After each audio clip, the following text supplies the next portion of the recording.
الحمد لله رب العالمين والصلاة والسلام على أشرف الأنبياء وسادة الأتقياء وسيد المرسلين خاتم النبيين محمد وعلى آله وأهل بيته وصحبه أجمعين. أما بعد، فقد قال الله تبارك وتعالى: يا أيها الذين آمنوا اتقوا الله وابتغوا إليه الوسيلة وجاهدوا في سبيله لعلكم تفلحون. صدق الله العظيم. نہایت قابل عزت و احترام طلبہ کرام جو اس وقت اپنے نصاب کے اعتبار سے اور تعلیم کے بنیادی مرحلے کے اعتبار سے اختتامی جماعت کے اندر ہیں، اس کے بعد تخصصات ہیں، اختیاری چیز ہے، لیکن عام طور سے طلباء اسی پر اکتفا کرتے ہیں اور اپنے خانگی گھریلو مسائل کی وجہ سے مزید وقت نہیں دے پاتے۔ اس سال کے اختتام پر آپ کو عالم دین ہونے کا لقب دیا جاتا ہے اور دین کا اور نبی کا وارث قرار دیا جاتا ہے۔ اس سال آپ حدیث شریف زیادہ اہمیت کے ساتھ پڑھ رہے ہیں اور پورا سال حدیث شریف کے پڑھنے کا ہے۔ مختلف کتابیں، ان کے مختلف فوائد ہیں، اگرچہ کہ ابواب اور مضامین ہر حدیث کی کتاب میں تقریباً ایک ہی ہوتی ہے، ترتیبیں الگ الگ ہوتی ہیں، لیکن مضامین تقریباً وہی ہوتے ہیں اور احادیث بھی غالب درجے میں ایک ہی ہوتی ہیں اور کچھ مختلف ہوتی ہیں، لیکن پھر بھی اتنی کتابیں جو پڑھائی جاتی ہیں تو ہر کتاب کا ایک خصوصی فائدہ ہے۔ اس خصوصی فائدے کے خاطر اتنی ساری کتابیں رکھی گئی ہیں جس سے ہم کو مجموعی طور پر فائدہ حاصل ہوتا ہے۔ آپ کو استنباط اور استخراج کی کیفیت کا پتہ اور اس میں مہارت بخاری شریف کے پڑھنے سے حاصل ہوتی ہے۔ مسلم شریف میں طرق روایات موجود ہیں اور مختلف ایک عنوان پر متعدد حدیثیں ملتی ہیں، اس سے یہ فائدہ حاصل ہو جاتا ہے۔ ترمذی شریف میں تفقہ کا فائدہ حاصل ہو جاتا ہے۔ ابو داؤد شریف میں احناف کے دلائل کا بڑا ذخیرہ مل جاتا ہے۔ اس طریقے سے ہر حدیث کی کتاب کا ایک علیحدہ نفع ہے۔ اس علیحدہ نفع کی وجہ سے وقت کم ہونے کے باوجود سبھی کتابیں پڑھائی جاتی ہیں۔ تو اللہ تعالیٰ آپ لوگوں کو دھیان سے، توجہ سے، محنت سے، شوق سے اور آداب علم کو ادا کرتے ہوئے پڑھنے کی توفیق عطا فرمائے۔ جتنا آپ علم کا ادب کریں گے اور جتنا آپ وسائل علم کا ادب کریں گے، علم آپ کی طرف متوجہ ہوگا، اور علم ایسی ایک دریا ہے۔ علم کو حضور علیہ السلام نے خواب میں پانی کی شکل میں دیکھا، حضرت علیہ السلام نے سیال چیزوں کی شکل میں دیکھا، تو یہ ایک فیضان ہے، اور جو چیزیں سیال ہوتی ہیں، بہنے والی ہوتی ہیں، وہ چیزیں نشیب کی طرف جاتی ہیں، بلندی کی طرف نہیں جاتی۔ سب دیکھو پہاڑوں پر چشمے ہیں، نافع چیز ہے اور سب کے کام کی چیز ہے۔ زندگی پانی کے ساتھ جڑی ہوئی ہے۔ جعلنا من الماء کل شیء حی، یہ پہاڑوں پر سے نکلتے ہیں اور بہہ کر نیچے آتے ہیں۔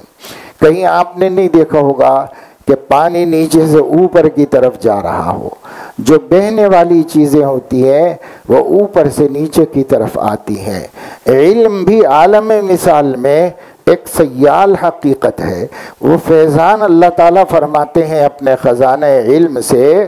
تو جو قلوب متواضع ہوتے ہیں، جو قلوب عبدیت آشنا ہوتے ہیں، جو قلوب جھکے ہوئے ہوتے ہیں، ان پست زمینوں کی طرف اللہ تعالیٰ اپنے اس فیض کو بہاتا ہے تو پستی کی طرف آتے ہیں. ہر کجا نشیبے آب آنجا رود، ہر کجا سوالے جواب آنجا رود. تو جہاں نشیب ہوگا پانی وہاں جائے گا. سیلاب جا رہا ہو کتنی ہی بڑی مقدار میں، کتنی فیاضی کے ساتھ، جہاں زمین اونچی ہے وہاں سے کٹ کے چلا جاتا ہے، جہاں زمین پست ہے وہاں پر سے گزرتا ہوا چلا جاتا ہے، اور بہت پست زمینوں میں جمع بھی ہو جاتا ہے. تو طالب علم کو، بالخصوص علم حدیث کے حاصل کرنے والوں کو، تواضع، عبدیت، بندگی، انکسار اپنے اندر پیدا کرنا چاہیے. دل کی زمین ہوتی ہے، دل کی زمین جتنی پست ہوگی، متواضع ہوگی، نرم ہوگی، اتنا اس کے اوپر اثر کرے گا علم کی بارش، علم کا سیلاب اتنا اثر کرے گا. اور اگر زمین صحیح نہیں ہو تو جن لوگوں نے فارسی پڑھی ہے، گلستہ پڑھی ہے، تو ان کو یاد ہوگا کہ بارہ کی در لطافت تبعش خلاف نیست، در باغ لالا رویت و در شور و بوم خس. کہ بادشاہ پانی اور بارش تو اپنی اصلیت میں اختلاف نہیں رکھتی. ہر پانی نافع ہے، مفید ہے. جو بھی اللہ برساتا ہے، جو بھی اللہ عطا فرماتا ہے، مفید پانی ہے. انزلنا من السماء ماء مبارکا، تو یہ مبارک پانی ہے، مفید پانی ہے، زندگی دینے والا پانی ہے. تو کہتے ہیں بارش کی طبیعت میں تو اختلاف نہیں ہے، لیکن زمینوں کی طبیعت میں اختلاف ہے. کہیں زمین بنجر ہوتی ہے، کہیں زمین بالکل پہاڑ و چٹان ہوتی، اور کہیں زمین نرم اور ملائم ہوتی ہے. جہاں نرمی اور ملائمت ہوتی ہے، بارش اس زمین میں پھول نکالتے ہیں. بارش کی وجہ سے اس زمین میں پھول لگتے ہیں، پھل لگتے ہیں، کھیتیاں اگتی ہیں، اور لوگوں کو نفع ملتا ہے. اور جو زمین خس و خاشاک والی ہوتی ہے، شور ہوتی ہے، ریتیلی ہوتی ہے، پتھریلی ہوتی ہے، اس زمین پر پانی برستا تو ہے مگر اس کو کچھ بھی نہیں ملتا، پانی آگے بڑھ جاتا ہے. اسی طریقے سے ہمارے قلوب کی زمین اگر ہم نے نرم اور متواضع بنا رکھی ہے تو اللہ کے علم کا فیضان، کتاب و سنت کے باران، وہ ہمارے زمین قلب پر اثر انداز ہو کر اس کے اندر اخلاق فاضلہ کے، اعمال صالحہ کے پھل پھول کھلاتے ہیں. اور اگر ہماری زمین ایسی نہ ہو بلکہ شور ہو، سخت ہو، سنگلاخ ہو، تو اس زمین کے اوپر قرآن و حدیث پہنچتا تو ہے لیکن متاثر نہیں کرتا. اس وجہ سے جب ہم حدیث شریف پڑھ رہے ہیں، اور حدیث شریف میں کتاب التفسیر بھی ہوتی ہے، امام بخاری رحمۃ اللہ علیہ تو ہر عنوان میں کوشش کرتے ہیں کہ قرآن کی نمائندگی ہو، اور قرآن کی آیت کا حوالہ ضرور لاتے ہیں. کوشش کرتے ہیں کہ ہر ترجمۃ الباب میں کتاب اللہ سے استشہاد کیا جائے. تو قرآن بھی پڑھ رہے ہیں آپ، نام دورہ حدیث ہے لیکن اس میں قرآن بھی پڑھ رہے ہیں آپ، اس کی تفسیر پڑھ رہے ہیں، اور اس کی تحقیق ساتھ ساتھ ہو رہی ہے. پھر اساتذہ پڑھاتے ہوئے ایک ایک حدیث کو سمجھانے کے لیے 20 آیات کو بھی کوڈ کرتے ہیں اور اسے دلیل میں پیش کرتے ہیں. اس طرح آپ کتاب و سنت کو مجموعی طور پر حل کر رہے ہیں اور حاصل کر رہے ہیں.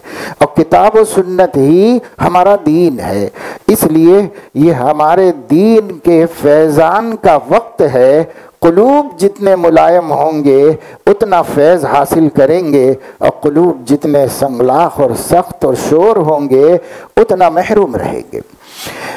دوسری بات یہ ہے کہ یہ آخری سال ہے، تو ذہن میں رہنا چاہیے کہ یہ ہمارا آخری سال ہے، ہو سکتا ہے ہمارے خانگی اور والدین کے احوال ہمیں اسی پر بس کر دینے پر مجبور کریں گے، تو اب جو کچھ ہمیں سیکھنا ہے، جاننا ہے، پانا ہے، یہی سال کے اختتام تک پانا ہے۔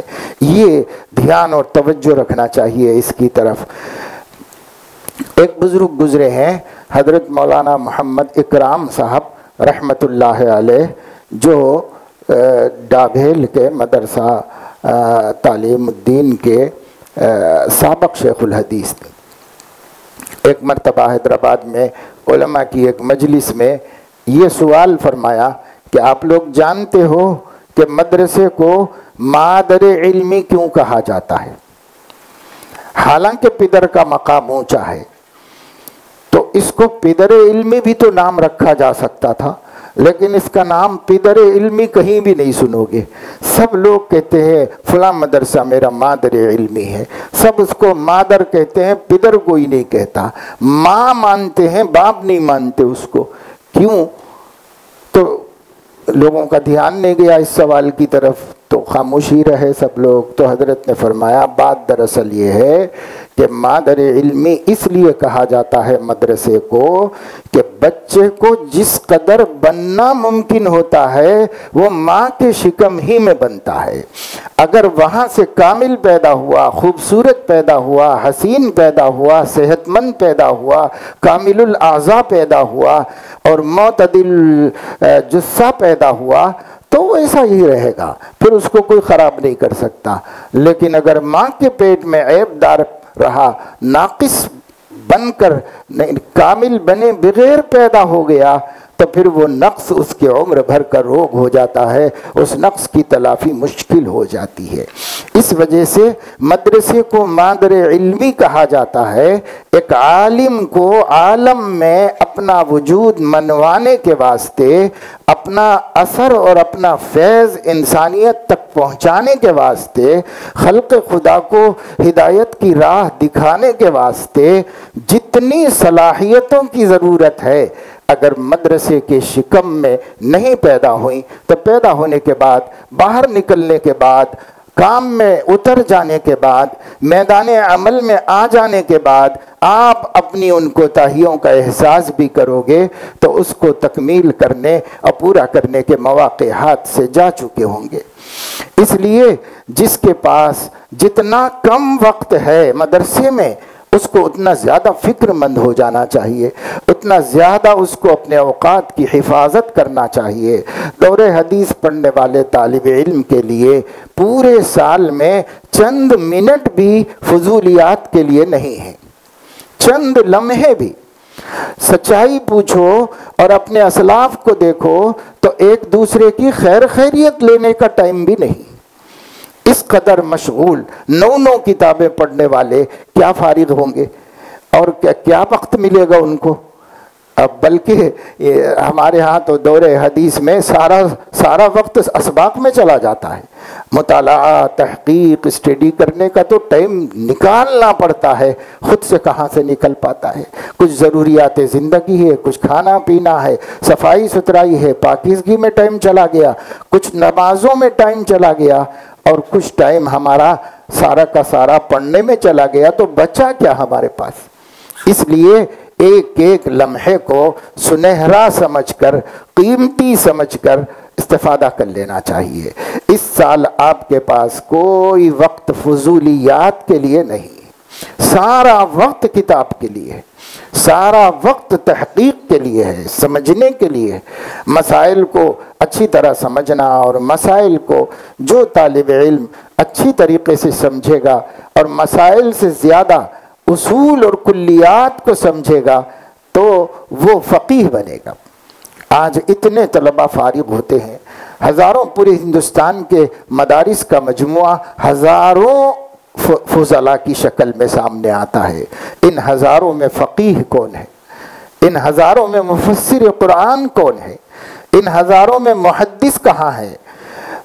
دارالعلوم دیوبند کو، مظاہر العلوم کو اور آپ کے اس ادارے کو اور ایسے جتنے بڑے بڑے ادارے ہیں صاحب فن علماء ڈھونڈنے پڑتے ہیں، حالانکہ ہزاروں فضلا ہیں، تو ان میں کیوں نہیں ہے صاحب فن؟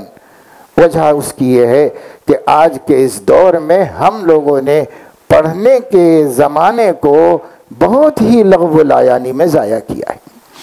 انتشار اور طرح طرح کی غیر علمی مصروفیات وہ شروع سے ہماری عادت ہے، اس کا نتیجہ یہ ہوتا ہے کہ ابتدائی سالوں کی جو کتابیں فنی ہیں، صرف و نحو کی ہیں، بلاغت کی ہیں، ادب کی ہیں، منطق کی ہیں، فلسفے کی ہیں، ہم اس کو دلچسپی کے بغیر پڑھتے ہیں، اس لیے صرف پاس ہونے کے حد تک تعلق ہوتا ہے۔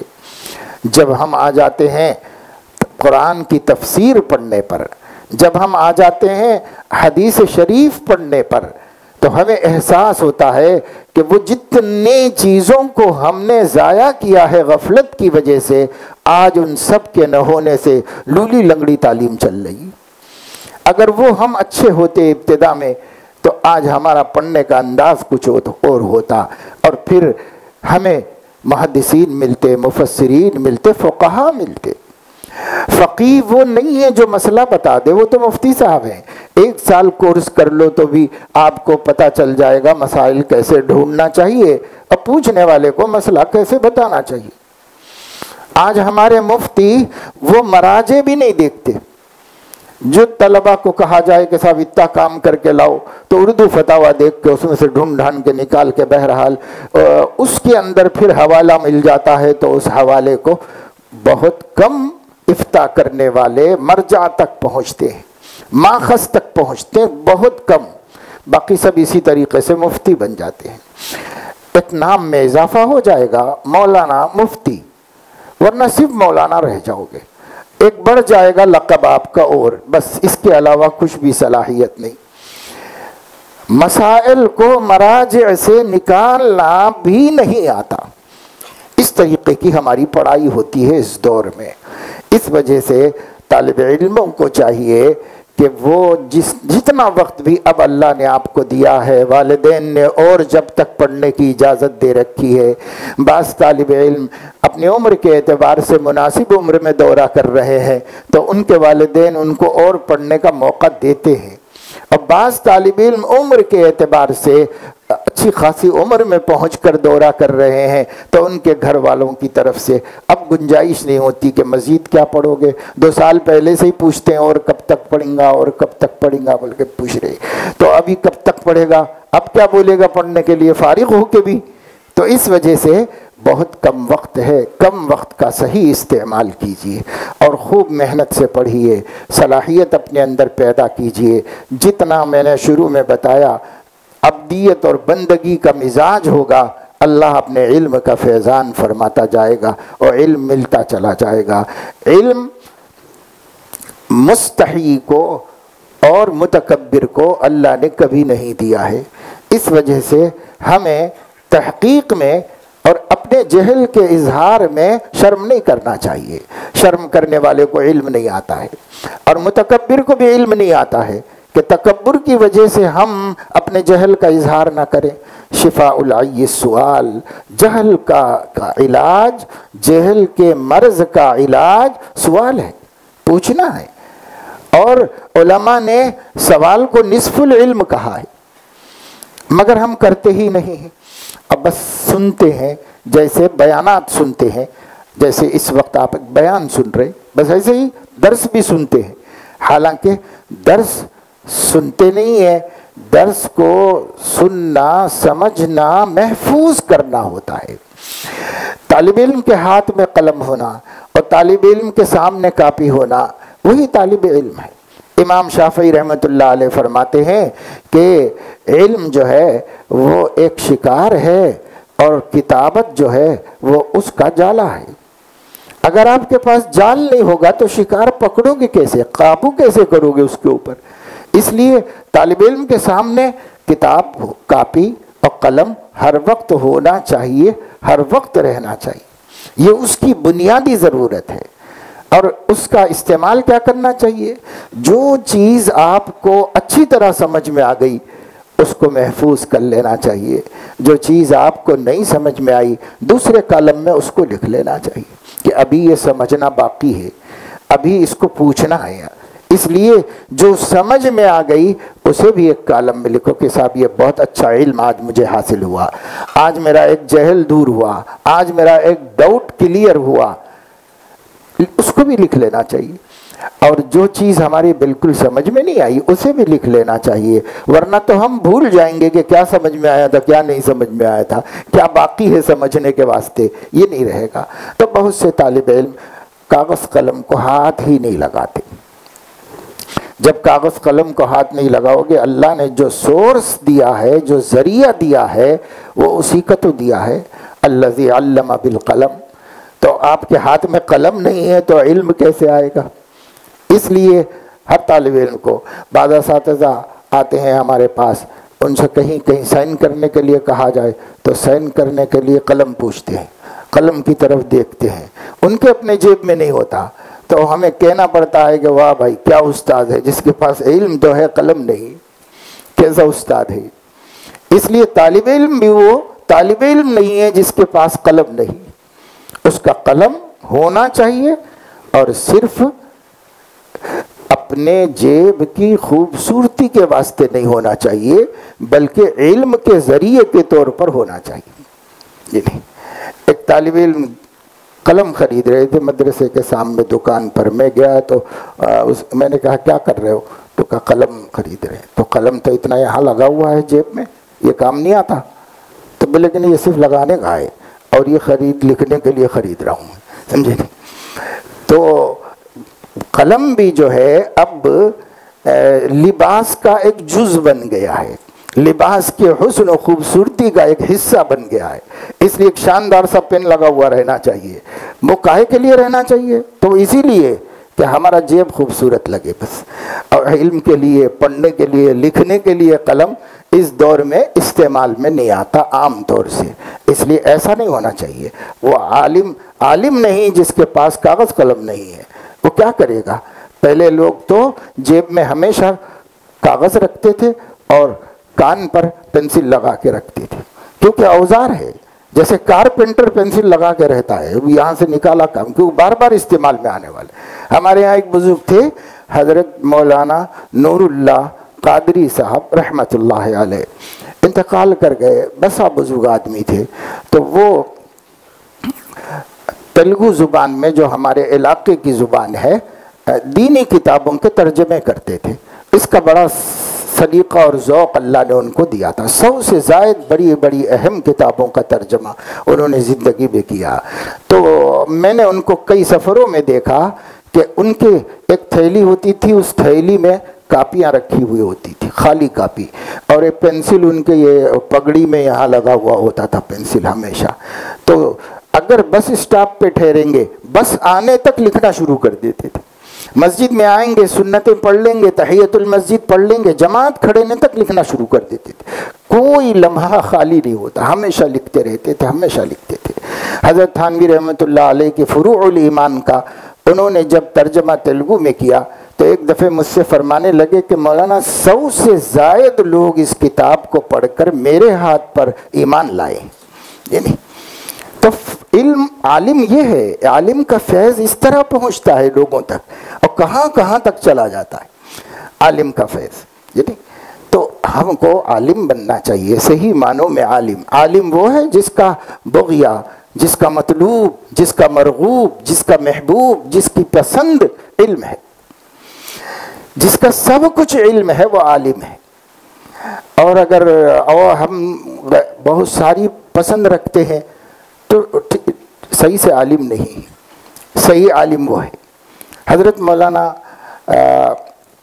لطیف الرحمن صاحب بہرائچی دامت برکاتہم مکہ مکرمہ میں رہتے ہیں، اور حضرت پیر ذوالفقار صاحب کے اجل خلفاء میں سے ہیں، اور محقق ترین عالم ہیں، اور وکیل الاحناف ہیں، اور ماشاءاللہ اس دور میں محدثانہ کارنامے مثالی ہیں ان کے۔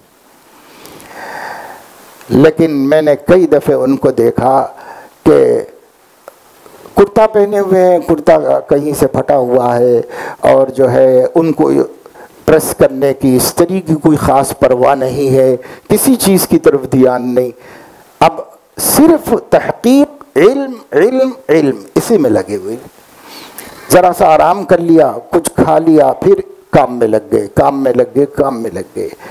اور آج کل دو کام ہو گئے ہیں، ایک اصلاح و تربیت و تزکیہ کا کام بھی بڑی پیمانے پر کر رہے ہیں، اور اس کے ساتھ ساتھ یہ علم کا کام بھی چھوڑا نہیں ہے انہوں نے۔ اس لیے میرے عزیزوں پیارو، علم کے لیے اپنے کو مٹانا پڑتا ہے، علم کے سامنے اپنے کو جھکانا پڑتا ہے، تب کہیں جا کر علم ہمارا نصیبہ بنتا ہے۔ تو اس کی طرف دھیان توجہ دیجیے۔ تیسری بات جو طالب علموں سے عام طور سے کہنے کا موقع ملتا ہے وہ یہ ہے کہ طالب علموں نے از خود اپنے اجتہاد سے یہ بات طے کر لی ہے کہ ایک علم کا زمانہ ہوتا ہے، ایک عمل کا زمانہ ہوتا ہے، ایسے خود ہی طے کر لیا ہے، جو سلف میں کسی نے بھی نہیں کہا، کسی عالم نے نہیں، کسی شارح نے نہیں کہا، نبی نے بھی نہیں کہا، ہم ہی نے طے کر لیا ہے کہ ارے بھئی یہ تو طالب علمی ہے، اب طالب علمی میں کیا اتنی سختی ہے، یہ تو طالب علمی کا زمانہ ہے، یہ بھی چھوڑ سکتے ہیں وہ بھی چھوڑ سکتے ہیں، اللہ کا دین، اللہ کی شریعت سے لاپرواہی طالب علم بہت کرتے ہیں، اور اس میں اللہ سے ڈرتے نہیں۔ زبان کی حفاظت، نگاہ کی حفاظت، کانوں کی حفاظت ہر مومن کا فریضہ ہے۔ ہم تو طالب علم ہیں اور زیادہ فریضہ ہے، لیکن ہمارے دھیان میں آتا ارے بھئی ابھی تو طالب علمی ہے، کیا حرج ہے، ابھی تو پڑھنے کا زمانہ ہے، بعد میں صاحب عمل بنیں گے۔ تو اللہ نے ایسا کوئی دور کی تقسیم کی ہے؟ اتنے کتابیں آپ پڑھ چکے ہیں، دورے میں آ گئے ہیں، تقریباً عالم بن ہی گئے آپ، کیا کہیں آپ کو ملی یہ بات؟ لیکن ہم لوگوں میں ایسا ہی عمل رواج پڑ گیا ہے مدارس کے اندر کہ طلباء عمل کو زیادہ اہمیت نہیں دیتے، علم کو پھر بھی اہمیت دیتے ہیں، بہت سے علم کو بھی نہیں دیتے، لیکن جو علم کو دیتے ہیں وہ بھی عمل کو زیادہ اہمیت نہیں دیتے، حالانکہ اس کا معیار بلوغ ہے۔ جس لمحہ آپ بالغ ہوئے اس لمحے سے عمل اور علم ساتھ ساتھ ہو گیا، اس کے بعد کسی چیز میں رعایت نہیں ہے۔ کسی بالغ عاقل مسلم کو احکام شریعت میں کوئی رعایت نہیں، اس کی کسی مصروفیت کی وجہ سے بھی رعایت نہیں ہے۔ احکام شریعت اس کے طرف متوجہ ہو گئے، وہ مکلف ہو گیا، اور اس کے بعد سے کھاتا کھل گیا۔ نیکیاں پہلے بھی لکھی جا رہی تھیں لیکن گناہ نہیں لکھے جا رہے تھے، اور اب فرشتہ گناہ بھی لکھنا شروع کر دیا۔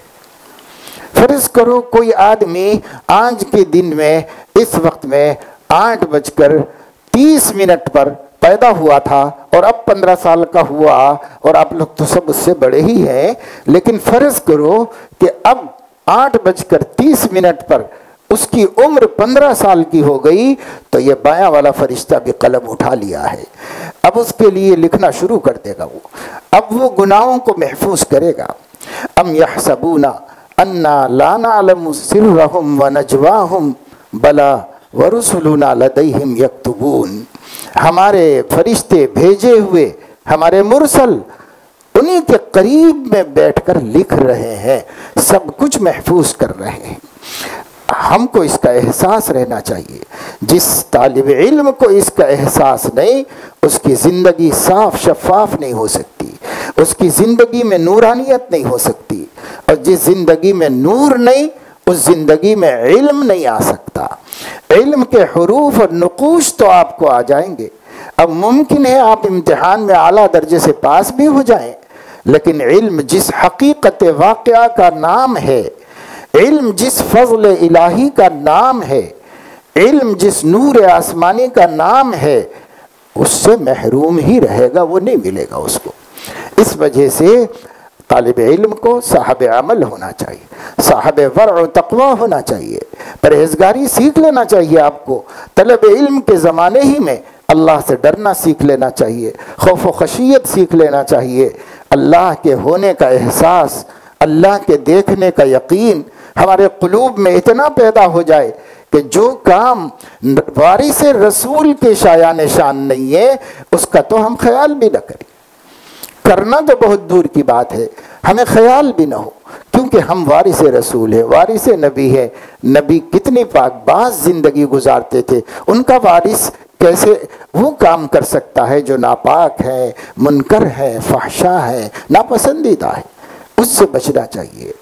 جو منکرات عرفی ہیں اس سے بھی بچنا چاہیے، کیونکہ امام شامی رحمۃ اللہ علیہ نے فرمایا کہ عالم کو مروءت کے خلاف کوئی کام کرنا جائز و درست نہیں ہے۔ مروءت عربی کا لفظ ہے، اردو میں اس کو شرافت کہتے ہیں۔ عرف میں جو شرافت ہے اور جو غیر شریفانہ حرکت ہے، اس کا فرق سمجھنا چاہیے۔ عالم کو کوئی ایسا کام نہیں کرنا چاہیے جو مروءت کے خلاف ہو۔ اور پھر اسی طریقے سے امام شافعی رحمۃ اللہ علیہ نے یہاں تک بھی لکھا ہے اپنی کتاب کے اندر کہ معلوم ہونا چاہیے آپ کو، یعنی پڑھنے والوں کو معلوم ہونا چاہیے کہ جس طریقے سے فرائض اسلامی کا علم حاصل کرنا مسلمانوں پر فرض ہے، اسی طریقے سے حسد کا، غضب کا، ریا کا، سمعہ کا اور حقد کا، عناد کا علم حاصل کرنا بھی فرض ہے، جیسے اور فرائض ہے یہ بھی فرض ہے۔ ہم اس کی طرف دھیان نہیں دیتے، حالانکہ اب آپ حدیث پڑھ رہے ہو، حدیث میں کتاب الاخلاق ہے، حدیث میں ہر جگہ ہمارے لیے ہماری دین کی تکمیل کے عنوانات ہیں، کیونکہ نبی آئے ہی اس لیے کہ اپنی امت کو ظاہراً و باطناً، عادتاً و عبادتاً کامل بنا دیں، اسی کے لیے آئے۔ لِأُتَمِّمَ مَكَارِمَ الْأَخْلَاقِ، وہ مکارم اخلاق ہمارے اندر آ چکنا چاہیے۔ ٹائم نہیں ہے، اس لیے نگرانی کرو، نگہداشت رکھو، دیکھو، نظر کرو اپنے اوپر کہ ہماری زندگی نبی پاک صلی اللہ علیہ وسلم کے اخلاق فاضلہ اور صفات حمیدہ سے متصف ہے یا نہیں ہے، ہمارے اندر سے رذائل کا امالہ ہوا ہے کہ نہیں ہوا ہے، ہم غضب کی بری صفت سے محفوظ ہے نہیں ہے۔ آج ہم ساتھیوں میں غصہ نکال لیں، لیکن کل جب سماج میں جائیں گے آپ کا غصہ آپ کو دین کی تبلیغ سے محروم کر دے گا، اور اگر کرو گے تو لوگوں پر اثر نہیں ہوگا۔ اس لیے ہمیں اپنی صفات پر نظر ثانی کرنا چاہیے۔ اور ماشاءاللہ اتنا بڑا مدرسہ ہے، اس میں بڑے بڑے علماء بھی ہیں اور بڑے بڑے مشائخ بھی موجود ہیں۔ آپ کے لیے کسی مربی کو تلاش کرنے کی بھی ضرورت نہیں ہے، کتنے اساتذہ خود مربی ہیں۔ آپ جس سے مناسبت ہو اپنا تعلق ان کے سے دوستانہ بناؤ، آپ چاہے مرید نہ ہو جاؤ کسی کے۔ ہمارے حضرت محی السنہ رحمۃ اللہ علیہ اکثر فرمایا کرتے تھے کہ بھائی اگر آپ کو کسی مربی کو اپنا پیر مرشد کہتے ہوئے عار محسوس ہوتا ہے، کسی کو اپنا پیر مرشد کہتے ہوئے شان کے خلاف محسوس ہوتا ہے، تو چھوڑو بھائی، وہ لفظ نہ استعمال کرو کبھی، لیکن آپ ان کو اپنا جو ہے مشیر قانونی کہو، مشیر اسلامی کہو، لیگل ایڈوائزر کہو، کچھ تو کہہ لو، جو نام رکھنا ہے رکھ لو۔ حضرت عمر رضی اللہ تعالیٰ عنہ کے پاس خط آیا کہ یہ شام کے عیسائی کہہ رہے ہیں کہ مسلمانوں سے تو زکوٰۃ لیتے ہیں اور ہم سے جزیہ لیتے ہیں، یہ ہماری توہین ہے۔ تو حضرت عمر نے گورنر سے کہا جس نام سے وہ دینا چاہتے ہیں دے دیں، نام کو لے کے کیا کریں گے، کام ہونا چاہیے۔ تو اس طریقے سے آپ پیر مرشد نہ بولو اپنے مربی کو، لیکن ان کا کوئی سا نام رکھ لو اور ان کے پاس جاؤ، جو اپنے اندر کمی کمزوری نظر آ رہی ہے ان سے مشورہ کرو، مشورہ کر کے دور کرو۔ کیونکہ عام طور سے اپنی معلومات سے اپنی اصلاح نہیں ہوتی۔ دنیا میں آپ دیکھ لیں، کہیں بھی دیکھ لیں، پورے عالم میں بڑے بڑے سرجن، بڑے بڑے اسپیشلسٹ، بڑے بڑے ڈاکٹر خود بیمار ہوتے ہیں تو دوسرے سے علاج کراتے ہیں۔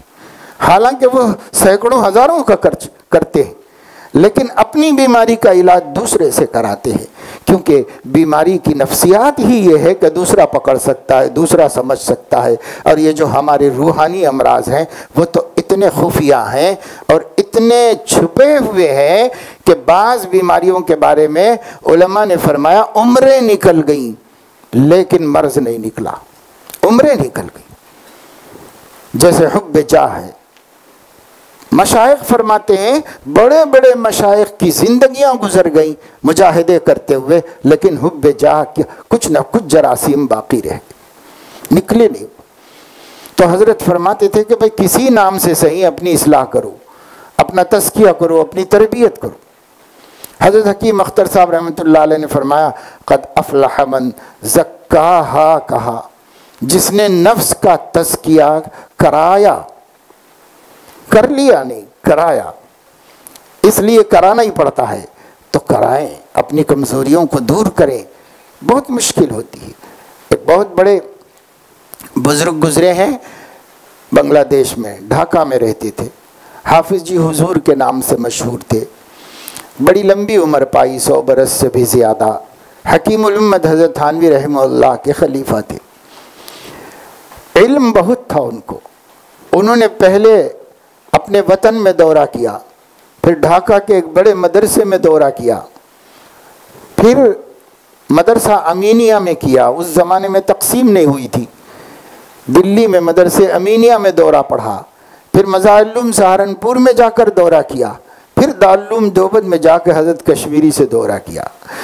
5 یا 6 مرتبہ انہوں نے دورہ کیا، علم کا ذوق ہونے کی وجہ سے کہ بھئی یہ ہر بڑے بڑے علماء سے پڑھنے کی خواہش تھی، سب سے جا کے پڑھا۔ حضرت کشمیری نے اپنے معمول کے مطابق آخری دن درس دینے کے بعد فرمایا کہ میرے پیارو، اب تک تم نے الفاظ علم کو پڑھا ہے، اب انوار علم کو حاصل کرنے کے لیے کم از کم 6 مہینے کسی اللہ والی کی جوتیاں سیدھی کرو۔ جوتیاں سیدھی کرنا صرف وہ جوتیاں سامنے جا کے سیدھی کرنا نہیں ہے، بسا اوقات اس سے اور تکبر پیدا ہو جاتا ہے۔ جوتیاں سیدھی کرنا اصطلاح ہے، اپنے کو مٹا کر نفس کشی کا سبق حاصل کرو اور اس کی مشق کرو، یہ محاورہ ہے وہ۔ تو حضرت فرماتے ہیں کہ میرے دل میں خیال آیا کہ بھائی واقعی بات ہے اہم، ہمیں بھی جا کے کسی کے پاس رہنا چاہیے۔ انہوں نے دیکھا تو تھانہ بھون کی خانقاہ پر نظر ٹکی اور کہا کہ بھائی حضرت کا بہت فیض ہے، ہم بھی وہیں تھوڑے دن گزار کے وطن چلے جائیں گے کام میں لگنے سے پہلے۔ تو چلے گئے حضرت کے پاس اور حضرت کو اطلاع کی۔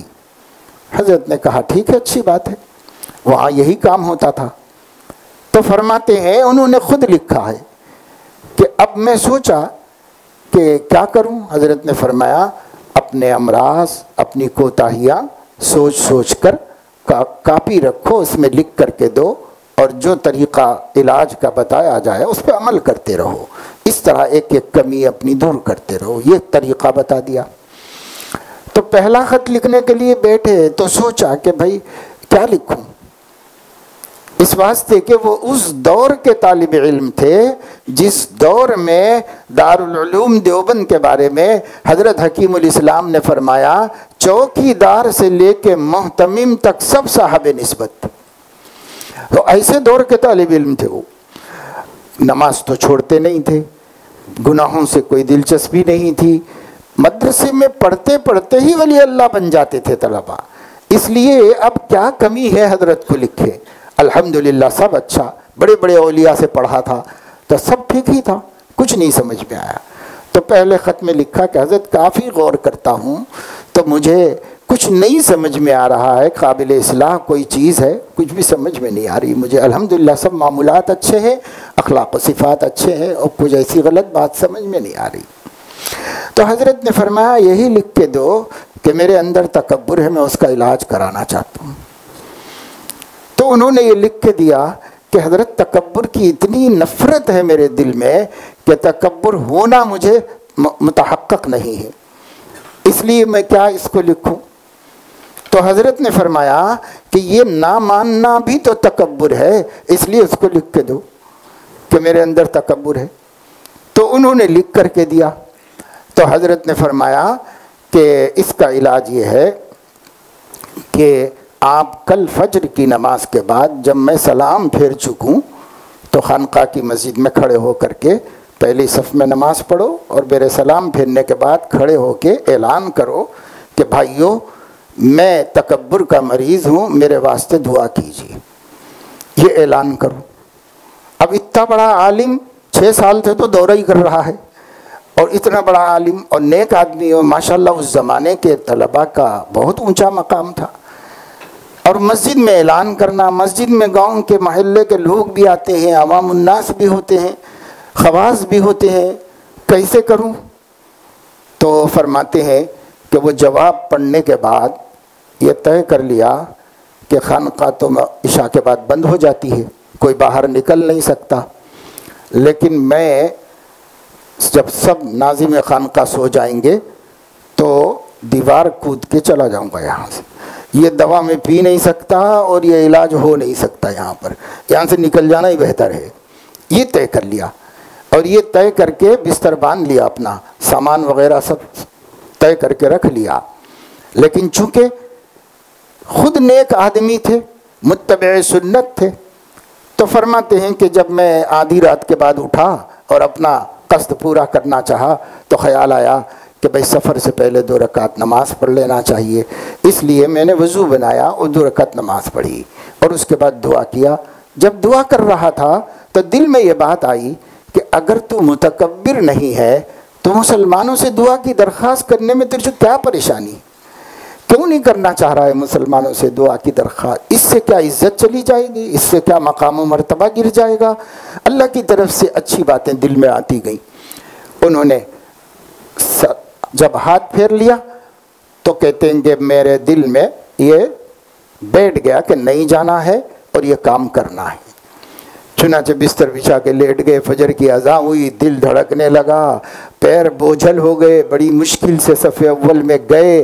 نماز ساری یہی خیال رہا کہ حضرت سلام پھیریں گے اور مجھے لوگوں کے سامنے ذلیل ہونا ہے، بس یہی خیال رہا. حضرت نے سلام پھیرا اور کھڑے ہوئے اور لڑکھڑاتی زبان سے کہا کہ بھائیو میں تکبر کا مریض ہوں، میرے لیے دعا کر دیجئے. اب بیٹھ گئے بس.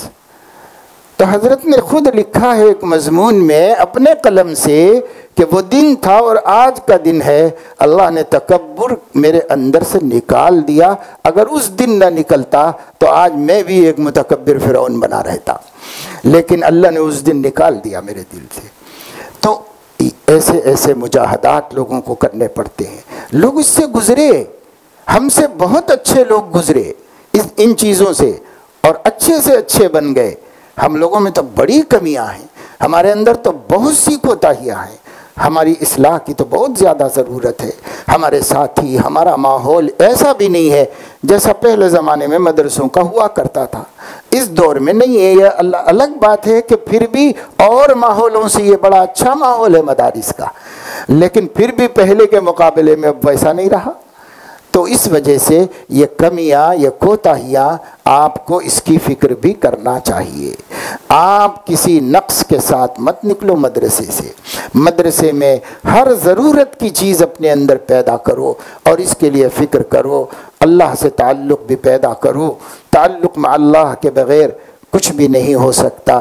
جیسے کہا گیا ہے کچھ ہاتھ نہیں آتا بے آہ سحرگاہی. ہمیں رات میں اٹھنا چاہیے، خدا کے سامنے جبین نیاز جھکانا چاہیے، تھوڑی دیر مناجات کر لینی چاہیے اللہ تعالیٰ سے. اگر ہم اب بھی نہیں کریں گے تو یہ عادت کب پڑے گی ہم کو؟ اس لیے نبی تو 1/3 رات خدا کے سامنے کھڑے ہوتے تھے. ہم تو کم سے کم 4 رکعتوں کے بقدر کھڑے ہو جائیں. اس کی تو مشق کر لیں. کوئی بھی چیز ہمارے اندر ایسی ہونی چاہیے کہ ہم خدا سے لو لگا سکیں. دل میں لگا کے ان کی لو کر دے جہاں میں نشر ضو، شمعیں تو جل رہی ہے سو بزم میں روشنی نہیں. کتنے علماء ہیں مگر اندھیرے کا اندھیرا ویسا ہی ہے. سماج کی برائیاں بڑھ رہی ہیں، گھٹ نہیں رہی. اپنا خاندان دن بدن برباد ہو رہا ہے. ہمارے عالم گھر میں موجود ہونے کا کوئی خاص فائدہ نظر نہیں آ رہا ہے. ہمارا محلہ، ہماری بستی گناہوں میں اضافہ ہے. سرکشی اور بغاوت مسلمانوں میں بڑھتی چلی جا رہی ہے اور علماء بھی بڑھتے چلے جا رہے ہیں۔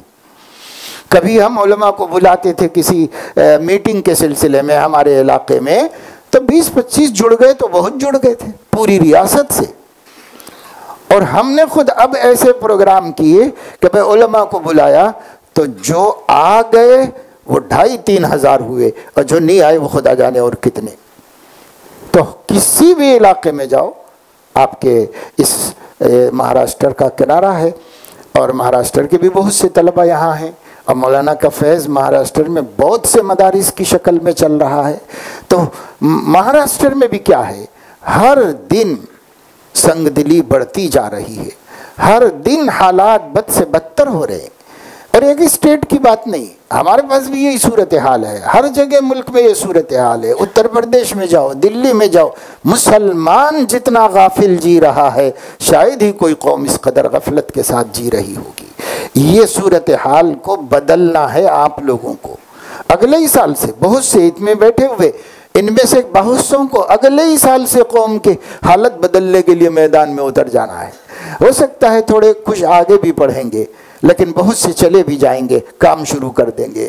تو جب آپ کو اگلے ہی سال سے قوم کی بے حسی ختم کرنا ہے، قوم کے حالات درست کرنا ہے، اللہ سے بکھرے ہوئے بچھڑے ہوئوں کو اللہ کی چوکھٹ پہ لانا ہے، اور اس کے لیے جد و جہد کرنا ہے، تو میرے عزیزو، میرے پیارے بچوں، آپ کا علم اس کے لیے کافی نہیں ہے۔ اس کے لیے آپ کا سوز درون چاہیے، اندر کی طاقت چاہیے، وہ تعلق مع اللہ کا انرجی پاور چاہیے، اور اس کے بغیر آپ کامیاب نہیں ہو سکتے دعوت دین کے میدان میں، دفاع دین کے میدان میں، امت مسلمہ کی صلاح و فلاح کے مقصد کو حاصل کرنے میں آپ اندر کی طاقت کے بغیر کامیاب نہیں ہو سکتے۔ اس لیے یہ تعلق مع اللہ کی ضرورت ہے، اس ضرورت کو مانو، تسلیم کرو، اور اس ضرورت کو پورا کرنے کی کوشش و فکر کرو۔ یہ کچھ باتیں میں نے آپ کے سامنے ذمہ داروں کی خواہش پر عرض کر دی ہیں، اور باقی تو حقیقت میں دیکھا جائے تو ہم خود محتاج ہیں ان باتوں کے اور اس پر عمل کرنے کے۔ لیکن یہ اسلام کا کمال ہے کہ اسلام نے تبلیغ کے لیے باعمل ہونے کو بہتر تو کہا ہے، ضروری نہیں کہا ہے۔ اس کی برکت سے کوئی آدمی اگر اپنے میں کوئی کمال نہیں رکھتا تو کمال کی دعوت دے سکتا ہے۔ من رأى منکم منکرا والی حدیث کے تحت مسلم شریف میں امام نووی نے جو بحث کی ہے، آپ لوگ پڑھیں گے اور پڑھ کے دیکھیں، وہاں انہوں نے اس کی بڑی صراحت کے ساتھ ان باتوں کو بیان کیا، احکام کو، اور اس میں یہ بات کہی، اور ہمارے محدثین کے اندر علامہ عبدالرؤوف مناوی رحمۃ اللہ علیہ نے بھی جامع صغیر کی شرح میں اس کو فیض القدیر میں لکھا ہے کہ علماء فرماتے ہیں کہ ایک آدمی زنا کر رہا ہے تو زنا تو کر رہا ہے، غلط کام کر رہا، برا کر رہا، بہت برا کام کر رہا ہے، لیکن پھر بھی اس غیر عورت کو اس کو کہنا چاہیے کہ چہرے پہ دوپٹہ ڈال لو تاکہ بے پردگی نہ ہو۔ یعنی اس آخری درجے کی معصیت میں بھی نہیں عن المنکر، اس کا حق ہے، اس کو کرنا چاہیے۔ اب آپ بتائیے کہ ہم لوگ اس معاملے میں کتنے متساہل ہو گئے ہیں، اور اس کے نتیجے میں آج امت کتنی برائیوں میں مبتلا ہوتی چلی جا رہی ہے۔ اللہ پاک مجھے آپ کو سب کو توفیق عمل نصیب فرمائے، ایمانی قوت نصیب فرمائے، علمی روشنی نصیب فرمائے، علم میں بھی تعمق و گہرائی نصیب فرمائے، اور وسعت عطا فرمائے، اور ساتھ ہی ساتھ اپنی دل کی دنیا کو اللہ کی یاد سے آباد رکھنے کی توفیق عطا فرمائے۔